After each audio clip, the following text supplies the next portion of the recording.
नमस्कार। मैं आपके साथ डॉक्टर रामावतार। कोर्स 11 के लिए introduction issues and perspective of inclusive education course 11 में यूनिट फर्स्ट है ये। और इस यूनिट में पहला जो टॉपिक है definition, concept and importance of inclusion, समावेशी शिक्षा की परिभाषा, अवधारणा और महत्व। तो समावेशी शिक्षा है क्या? ऐसी शिक्षा प्रणाली वर्तमान में आधुनिक युग में प्रचलन में जो है शिक्षा प्रणाली, जिसमें दिव्यांग और विशिष्ट तथा अन्य जो बाधित असक्षम जो बालक हैं वो सामान्य बालकों के साथ शिक्षार्जन करते हैं और अपना सर्वांगीण विकास करने के लिए प्रयास करते हैं बिना किसी हीन भावना के। तो इस प्रकार की जो शिक्षा प्रणाली है, इस प्रकार की जो शिक्षा व्यवस्था है, उस शिक्षा व्यवस्था को समावेशी शिक्षा, और इस प्रकार की प्रणाली वाले, इस प्रकार के एजुकेशनल सिस्टम वाले जो स्कूलें हैं उनको समावेशी विद्यालय कहेंगे। स्टीफन और बैकआउट के अनुसार शिक्षा की मुख्य धारा का अर्थ बाधित बालकों और बालिकाओं को सामान्य विद्यार्थियों के साथ एक ही कक्षा में शिक्षा की व्यवस्था करना, जिससे उनको सामान्य विद्यार्थियों की तरह ही आगे बढ़ने में मदद मिले और उन्हें हीन भावना का एहसास ना हो कि वो अन्यों से कमतर हैं। यर्शल के अनुसार समावेशी शिक्षा का अर्थ है समावेशी शिक्षा की सहायता से सभी विद्यार्थी योग्यता, लिंग, जाति, भाषा, बुद्धि, सामाजिक और आर्थिक स्थिति, विकलांगता आदि स्थितियों के किसी भी प्रकार के नकारात्मक प्रभाव के बिना पूरे आत्मविश्वास के साथ शिक्षा ग्रहण करते हैं। मातुली के अनुसार समावेशी शिक्षा प्रक्रिया अर्थात समावेशन एक प्रक्रिया है जिसमें प्रत्येक विद्यालय को दैहिक, संवेदनात्मक तथा सीखने की आवश्यकताओं को पूरा करने के लिए संसाधनों का विस्तार करना होता है। श्रीमती आर के शर्मा ने बताया है समावेशी प्रणाली क्या है, समावेशी शिक्षा प्रणाली क्या है। तो एक प्रणाली जिसका उपयोग करके प्रतिभाशाली और शारीरिक रूप से अक्षम छात्रों को एक साथ शिक्षा दी जाती है, ऐसा बताते हैं आर के शर्मा। प्रोफेसर एस के दुबे के अनुसार समावेशी शिक्षा एक ऐसी शिक्षा प्रणाली है जो छात्रों की योग्यता, क्षमता, शारीरिक और आर्थिक स्थितियों के अनुरूप शिक्षा प्रदान करती है। समावेशी शिक्षा या एकीकरण के सिद्धांत की ऐतिहासिक जड़ें दरअसल कनाडा और अमेरिका में हैं। वहाँ से इसकी शुरुआत हुई। प्राचीन शिक्षा पद्धति की जगह नई शिक्षा नीति का प्रयोग आधुनिक समय में होने लगा है। समावेशी शिक्षा विशेष विद्यालय या कक्षा को स्वीकार नहीं करता है। असक्त बच्चों को सामान्य बच्चों से अलग करना अब मान्य नहीं है। विकलांग बच्चों को भी सामान्य बच्चों की तरह ही शैक्षिक गतिविधियों में भाग लेने का अधिकार है। समावेशी शिक्षा में 4 प्रक्रियाएं हैं समावेशन के लिए। तो सबसे पहली प्रक्रिया है वो सामान्यीकरण।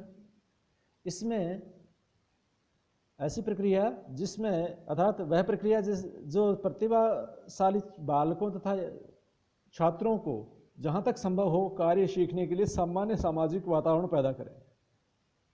दूसरी प्रक्रिया है समावेशी शिक्षा के लिए जो प्रोसेस है, तो दूसरी प्रक्रिया है संस्था रहित शिक्षा, यानी आवासीय विद्यालयों में विशिष्ट प्रकार की शिक्षा, विशिष्ट बालक जो है विशिष्टता के साथ जो शिक्षा अर्जन करते हैं उससे वो सर्वांगीण रूप से जो विकसित नहीं हो पाते। तो ऐसे में आवासीय विद्यालयों में जो शिक्षा ग्रहण कर रहे हैं उसके बजाय जनसाधारण के मध्य शिक्षा ग्रहण करने के जो अवसर प्रदान किए जाने की व्यवस्था जो की गई है, तो इस प्रकार की जो है यानी जिसको विशिष्ट विद्यालय से हटकर सामान्य विद्यालयों में, जन सामान्य विद्यालय में सामान्य छात्रों के साथ जो शिक्षा प्रणाली व्यवस्थित की गई है, तो वहाँ असक्षम और दिव्यांग बालक भी सामान्य बालकों के जैसे ही शिक्षा अर्जन करते हैं।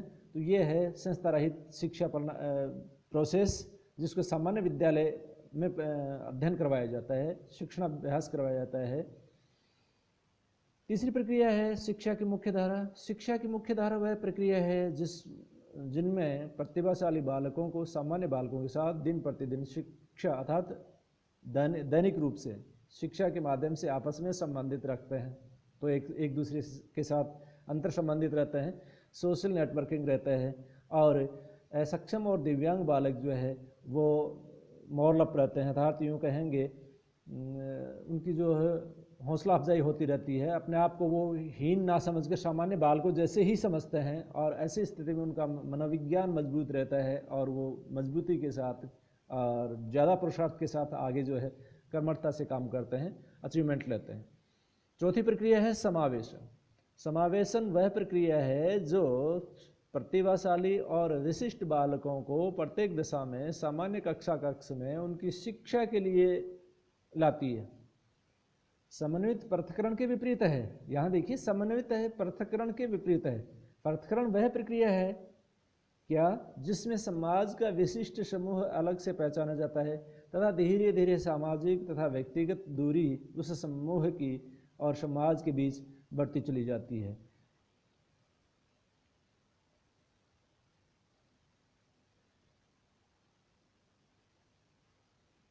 अब शैक्षिक समावेशन की जो विशेषताएं हैं वो क्या है?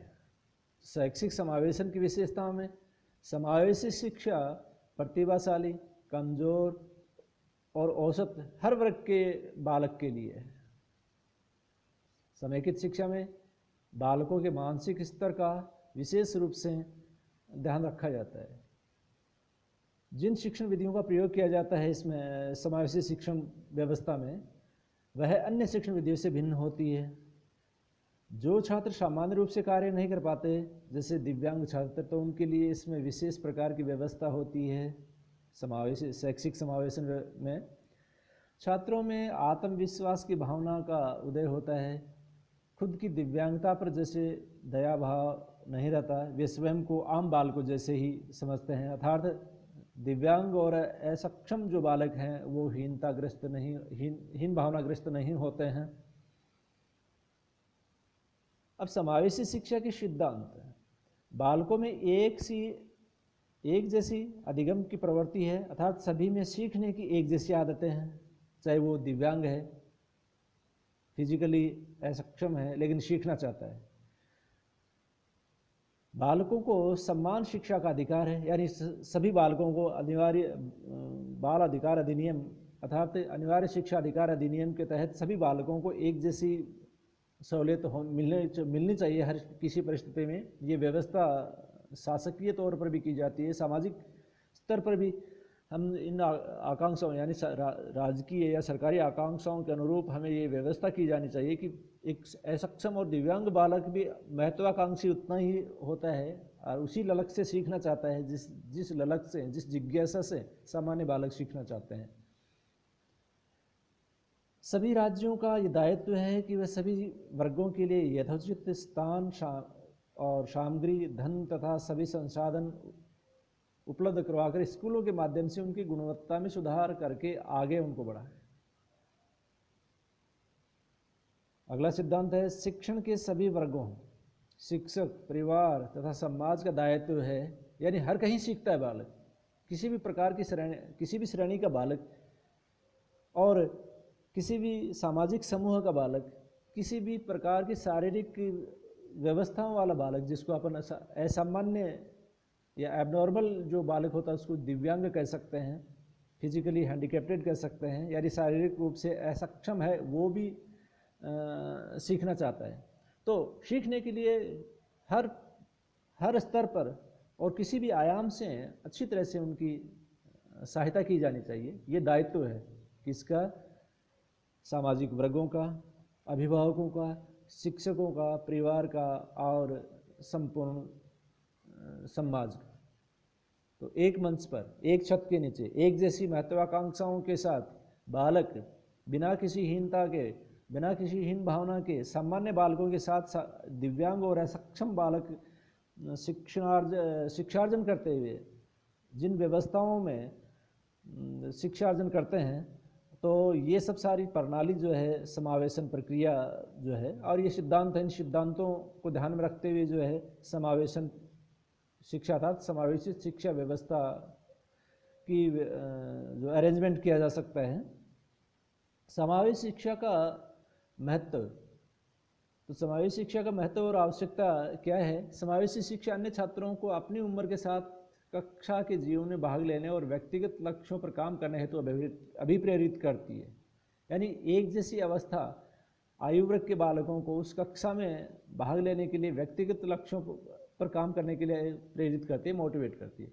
समावेशी शिक्षा बच्चों को उनके शिक्षा के क्षेत्र में, उनके स्थानीय स्कूलों की गतिविधियों में उनके माता पिता को भी शामिल करने के लिए वकालत करती है। यानी जैसे भी सामूहिक गतिविधियां होती हैं तो समावेशी शिक्षा में बालकों के साथ उनके अभिभावक भी इसमें प्रतिभागी होते हैं। समावेशी शिक्षा सम्मान और अपनेपन की संस्कृति के साथ, अर्थात अपनेपन की जो स्कूली संस्कृति है, बच्चे अपनापन जो है, अपनत्व जो है, सामाजिक अवसंरचना का निर्माण यानी सामाजिक संकल्पना का निर्माण स्कूल में बेहतरीन तरीके से होता है। तो अपनेपन की स्कूल संस्कृति के साथ साथ व्यक्तिगत मतभेदों को स्वीकार करने के लिए भी अवसर प्रदान करती है।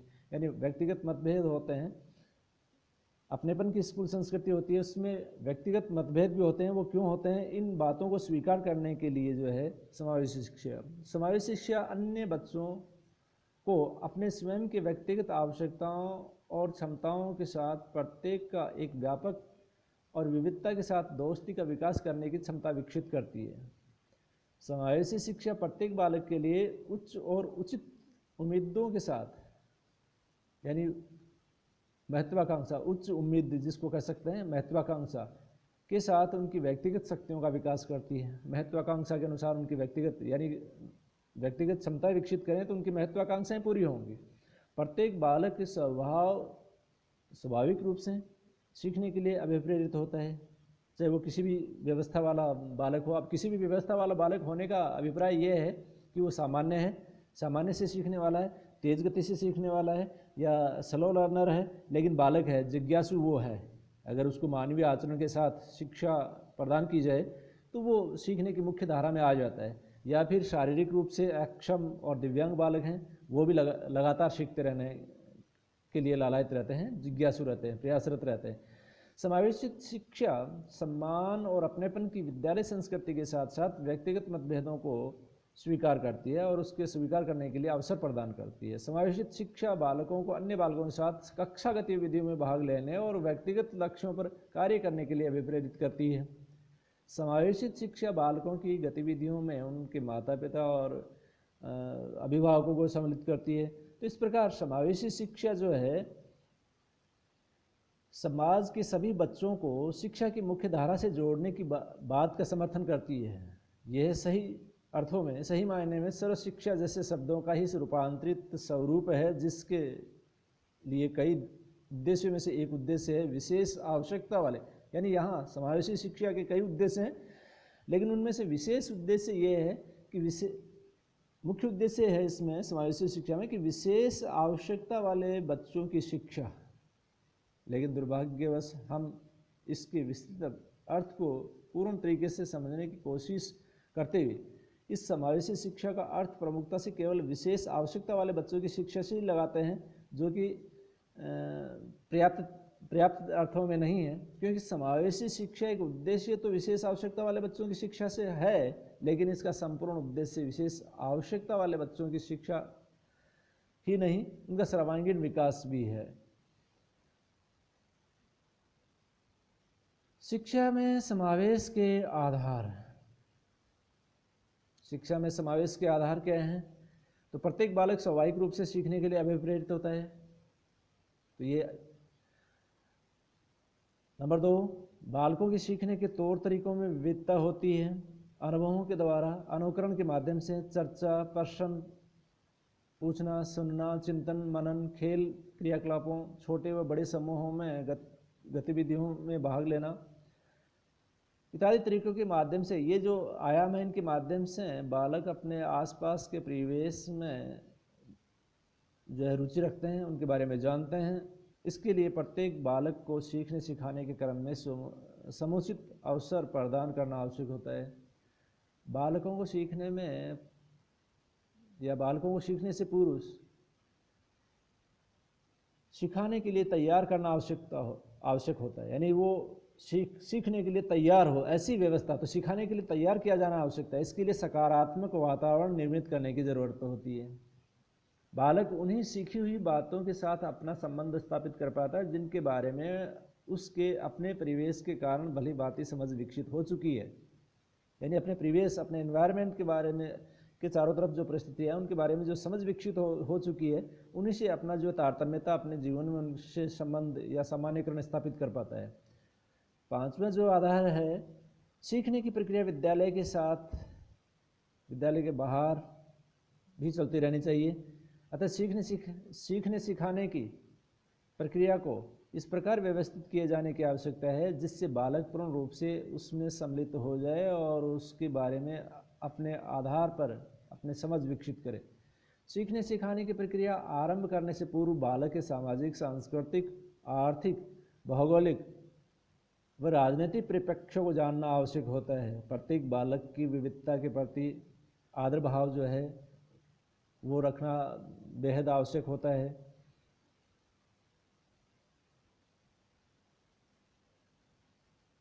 समावेशित शिक्षा हेतु प्रमुख रणनीतियां, तो समुदाय की सक्रिय भागीदारी,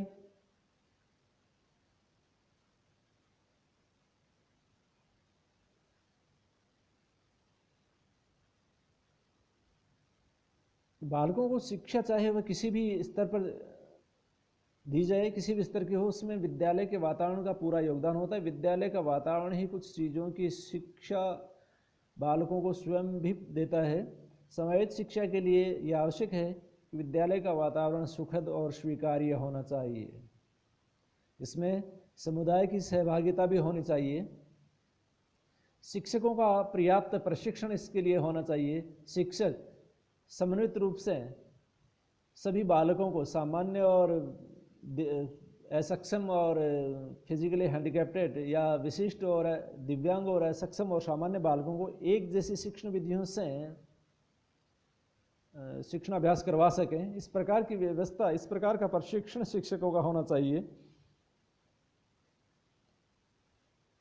सहायक तकनीकी उपकरणों का उपयोग, अब सहायक तकनीकी उपकरणों का उपयोग, इसमें आज के युग में जो आईटी अपडेट अर्थात आईटी असिस्टेड टीचिंग लर्निंग है, तो इसमें सहूलियत रहती है। टीवी कार्यक्रम, कंप्यूटर, मोबाइल फ़ोन, शिक्षा, गतिशील और भी जो मोबाइल व्यवस्थाएं, गतिशील तकनीकी उपकरणों का उपयोग करके बालकों की शिक्षा व गतिशील तकनीकी उपकरणों के माध्यम से सामाजिक अंतर्क्रिया, मनोरंजन आदि की प्रभावशाली भूमिका निभाई जा सकती है। इसके लिए आवश्यकता इस बात की है कि समावेशित शिक्षा वातावरण हेतु बालकों, अभिभावकों, शिक्षकों इनकी नवीन तकनीकियों से अच्छी तरह से जो है इंट्रोड्यूस कराना चाहिए, परिचित और उसको ऑपरेट करने के लिए उचित प्रशिक्षण और शिक्षण दिया जाना चाहिए। बालकों के अनुरूप पाठ्यक्रम, बालकों के अनुरूप पाठ्यक्रम का इसमें यह है कि किस प्रकार से अपन बालकों को विशेष रूप से विशिष्टता के साथ सिखाना चाह रहे हैं, सामाजिक परिवेश क्या है, पाठ्यक्रम को समय समय पर इसी प्रकार से जो है अपडेट किया जाना, अद्यतन किया जाना वांछित होता है, ताकि किसी प्रकार का अवरोध सीखने में किसी भी श्रेणी के बालक को अवरोध का सामना नहीं करना पड़े। क्योंकि पाठ्यक्रम समाज क्या चाहता है उसका संक्षिप्त सारांशगत स्वरूप होता है। समाज की आकांक्षाओं का प्रतिरूप या समाज की आकांक्षाएं जो होती हैं वो गाइडलाइन के रूप में पाठ्यक्रम में कंटेंट पॉइंट्स के माध्यम से जो है वो प्रकाशित की जाती हैं, और उन कंटेंट्स अर्थात समाज की उन आकांक्षाओं को हासिल करने के लिए शिक्षक लगातार प्रयास करता है और सभी श्रेणी के बालकों को, दिव्यांग, असक्षम और सामान्य सभी श्रेणी के बालकों को जो लगातार जो है शिक्षण करवाता हुआ और अपना अचीवमेंट लेता है, और उन बालकों को सामाजिक आकांक्षाओं के अनुरूप भावी नागरिक अर्थात उत्कृष्ट नागरिकों की श्रेणी में लाने के लिए पूरा शिक्षणाभ्यास करवाता है। और इसीलिए कहा जाता है कि शिक्षक जो है भारत के भविष्य का निर्माण होता है, और समाज के अर्थात भारत के भविष्य के निर्माण की बागडोर शिक्षक के हाथ में होती है।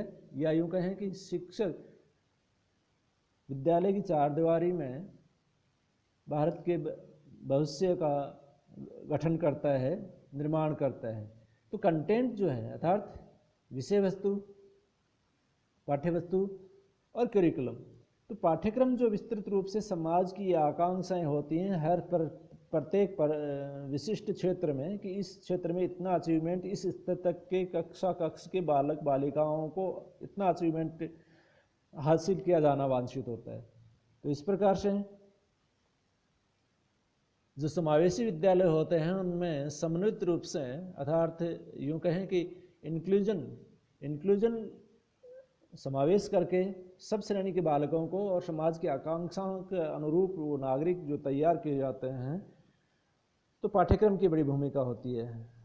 और समावेशी विद्यालय या सबके लिए विद्यालय, अब सबके लिए विद्यालय की व्यवस्था ये है कि एक विद्यालय में एक ही छत के नीचे सभी प्रकार की श्रेणी के जो छात्र छात्राएं हैं, बालक बालिकाएं हैं, वो शिक्षा अर्जन करेंगे और उचित प्रशिक्षित अर्थात उचित शिक्षण कौशलों युक्त शिक्षक उनको शिक्षणाभ्यास करवाएंगे बिना किसी अवरोध के, और दिव्यांग और असक्षम बालक जो है सामान्य बालकों के साथ उचित अचीवमेंट लेते जाएंगे।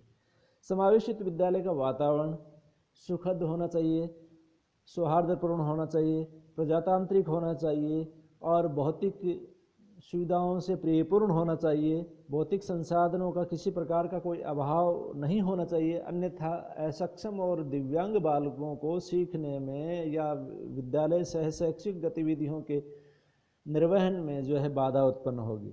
तो इस प्रकार से इस कोर्स 11 में यूनिट फर्स्ट का जो टॉपिक फर्स्ट है वो पूरा होता है। इस टॉपिक में मुख्य रूप से definition, concept and importance of inclusion था, समावेशी शिक्षा की परिभाषा, अवधारणा और महत्व, और इसकी जो PDF है वो आपको उपलब्ध करवा दी जाएगी। अगले अंक में यूनिट फर्स्ट टॉपिक सेकंड होगा, तब मिलेंगे। धन्यवाद।